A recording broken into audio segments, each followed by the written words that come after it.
বৈদ্যুতিক লাইনের কাজ করতে গিয়ে বৈদ্যুতিক খুঁটি থেকে নিচে পড়ে গুরুতর আহত এক ব্যক্তি। ঘটনা তেলিয়ামুড়া মহকুমার দক্ষিণ ঘিলাতলি এলাকায়।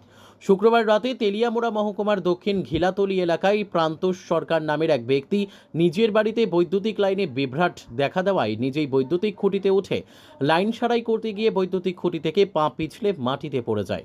ঘটনা প্রত্যক্ষ করে স্থানীয় জনগণ আহত ওই ব্যক্তিকে উদ্ধার করে তেলিয়ামুড়া মহকুমা হাসপাতালে নিয়ে আসেন।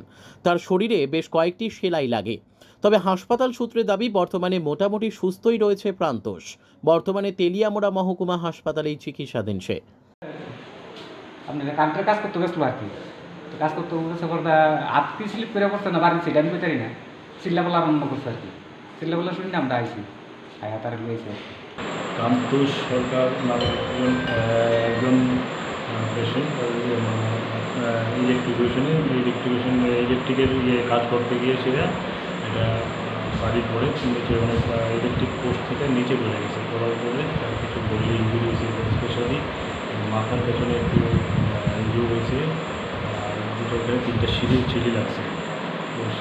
এখন বর্তমানে প্রেজেন্ট তার অবস্থা স্টেবলই আছে, কিন্তু তার পরিবারের কেউ এখনও কি নাই। এই কারণে আমরা পেশেন্টকে পর্যবেক্ষণে রাখছি।